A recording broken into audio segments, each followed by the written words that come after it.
Hi hello வணக்கம். எல்லாரும் எப்படி இருக்கீங்க? நான் ரொம்பவே நல்லா இருக்கேன். எங்கள் அம்மா ஒரு பழமொழி சொல்லுவாங்க, நாய்க்கு நிற்க நேரம் இல்லை வேலையும் இல்லையா அப்படின்னு சொல்லிட்டு. அது மாதிரி நானும் வந்ததுலேருந்து இந்த தூத்துக்குடி விழாவுக்கு வந்துட்டு வீடியோ போட்டுடலான்னு பார்க்குறேன். சுத்தமாக டைமே கிடையாது. நிற்க நேரம் இல்லாமல் ஏதோ ஓடிட்டே இருக்க மாதிரி ஒரு ஃபீலாக இருக்குது. சரி, அவன் எவ்வளோ பிஸியாக இருந்தாலும் பரவாயில்ல, 4 வேற போய்கிட்டே இருக்குது, ரொம்ப நாளாச்சு. சரி, இன்றைக்கி இந்த வீடியோ போட்டுடலாம் அப்படின்னு சொல்லிட்டு வந்துட்டேன். வீடியோ பார்த்துட்டு எப்படி இருந்துச்சுன்னு சொல்லிட்டு கமெண்ட் பண்ணுங்கள், லைக் பண்ணுங்கள், ஷேர் பண்ணுங்கள், மறக்காமல் சப்ஸ்கிரைப் பண்ணுங்கள், மறக்காமல் சப்போர்ட் பண்ணுங்கள். இப்போ வாங்க வீடியோக்குள்ளே போகலாம். இங்கெல்லாம் ஒரு உழவு மழை பெஞ்சாவே ஓடி போய் உட்காந்து சேரை போட்டு உட்காந்து அந்த மழை நிற்கிற வரையும் நான் வேடிக்கை பார்த்துக்கிட்டு இருப்பேன். அந்தளவுக்கு ரொம்ப பிடிக்கும். என்னைய கொண்டு போய் இப்படி போய் கடலில் பீச்சில் கொண்டு போய் விட்டால் இப்போ வரைக்கும் அடி ஆற்றி இதில் எத்தனை உழவு மழை இருக்கும் அப்படின்ற மாதிரி தான் ஒரு ஃபீல் ஆச்சு. எந்த பிரச்சனையுமே கண்ணுக்கு தெரில.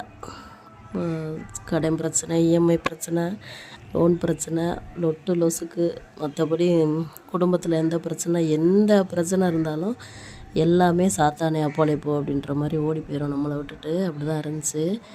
பயங்கரமாக அம்மையை என்ஜாய் பண்ணான். ஆத்தி ஏண்டா அந்த மாதிரி ஊரில் நான் பிறக்கலை, ஏம்மா இங்கே திண்டுக்கல் மாவட்டத்தில் கொண்டாந்து என்னை பெற்று போட்ட அப்படின்ற மாதிரி நான் கேட்டேன். அதுக்கு எங்கள் அம்மா வந்துட்டு இக்கரைக்கு அக்கறை பச்சையாக தான் இருக்கும் போ அப்படின்னு தலையில் தட்டின மாதிரி இருந்துச்சு. அதுவும் சரிதான் அப்படின்னு சொல்லிட்டு நல்லா என்ஜாய் பண்ணிட்டு இருந்தாச்சு. மீன்லாம் வந்துட்டு எப்படி தெரியுமா ஃப்ரெஷ்ஷாக இறக்குறாங்க. இந்த பார்த்துட்டு மீன் வாங்கிட்டு வர முடியலேன்னு ஒரே கவலையாயிடுச்சு. அதை எப்படியாவது யார்ட்டையாவது கேட்டு எப்படியாவது வாங்கி கூட ஆசையாக இருக்குது அப்படின்னு சொல்லி கேட்டேன். அவங்களும் ட்ரை பண்ணி பார்த்தாங்க ஃப்ரெண்ட்ஸ்கிட்டலாம். ஒன்றும் முன்னாடியே நாளே சொன்னால் தான் ஐஸ் பாக்ஸில் வச்சு தருவாங்களாம்மா. இப்போ சொன்னால் ஒன்றும் பண்ண முடியாது அப்படின்ட்டாங்க. அப்படியே வெள்ளேர்னு பளிங்கி மாதிரி வெள்ளி காசு மாதிரி கொண்டாந்து இறக்குறாங்க. நான் இப்போ தான் போட்டில் மீன் இறக்குறலாம் ஃபஸ்ட்டு பார்க்குறேன். பார்த்துட்டு எனக்குன்னா ஒரே சாக்கு. அந்த இடத்த விட்டு போட்டை விட்டு நான் நகரவே இல்லையே, அங்கனே நின்றுட்டே வேடிக்கை வந்துட்டு ஒன்றுமே சொல்ல மாட்டுறாங்க. நான் கூட திட்டுவாங்களோ அப்படின்னு நினச்சேன். ஒன்றுமே சொல்ல மாட்டுறாங்க. போய் பார்த்துட்டு வீடியோலாம் எடுத்து கையில் அள்ளி விளாண்டுக்கிட்டே இருந்தேன். இங்கே பாருங்கள் எப்படி போட்டு நிறையா அப்படியே வெள்ளி காசு மாதிரி வந்துருந்துச்சு. விட்டுட்டு மனசே இல்லை. இங்கே வந்த பொண்ணெல்லாம் வந்துட்டு 100 ரூபாயை கொடுத்துட்டு மீன் கொடுங்க அப்படின்றாங்க.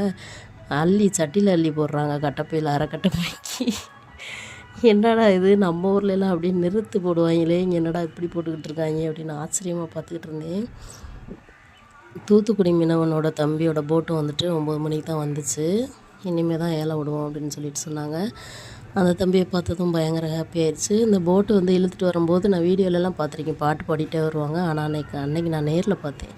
அந்த இழுத்துட்டு வர்ற இது தெரியாமல் இருக்கிறக்காக, தெரியாமல் இருக்கிறக்காக பாட்டு போடுறாங்க. அழகாக பாட்டு பாடிட்டே இழுத்துட்டு வந்தாங்க. சூப்பராக இருந்துச்சு. நல்லா என்ஜாய் பண்ணிவிட்டு நாங்களும் பயங்கர ஹாப்பியாக இருந்துட்டு வந்துட்டோம். ரொம்ப பிடிச்சிருந்துச்சி. வீடியோ பார்த்துட்டு வந்துட்டிங்களா? என்னால் முடிஞ்சளவு நான் எடுத்திருக்கேன். எல்லாருமே தூத்துக்குடி போயிருப்பீங்க, போகாதவங்களும் இருப்பீங்க. நான் போய் என்ன எக்ஸ்பீரியன்ஸ் பண்ணேன் அப்படின்றத உங்களுக்கெலாம் காமிக்கணும்னு ஆசையாக இருந்துச்சு. அதனால நான் காமிச்சேன். வீடியோ பிடிச்சிருந்தா கண்டிப்பாக சப்போர்ட் பண்ணுங்கள். இன்னும் வந்துட்டு வீடியோஸ் எடுத்து வச்சுருக்கேன். நான் வந்துட்டு ஒவ்வொரு நாளைக்கு ஒவ்வொன்றா அப்லோட் பண்ணுறேன். அங்கேருந்து என்னென்ன வாங்கிட்டு வந்தேன் அப்படின்றதே நான் கண்டிப்பாக காமிக்கணும்னு நினைக்கிறேன். ஆனால் டைமே இல்லை. நான் வந்துட்டு டைம் இருக்கப்போ அதையும் எடுத்துகிட்டு லாங் வீடியோ போடுறேன். மீண்டும் இந்த நாள் இனிய நாளாகாமல் எல்லாருக்குமே வாழ்த்துக்கள். மீண்டும் ஒரு வீடியோவில் பார்க்கலாம். டாட்டா.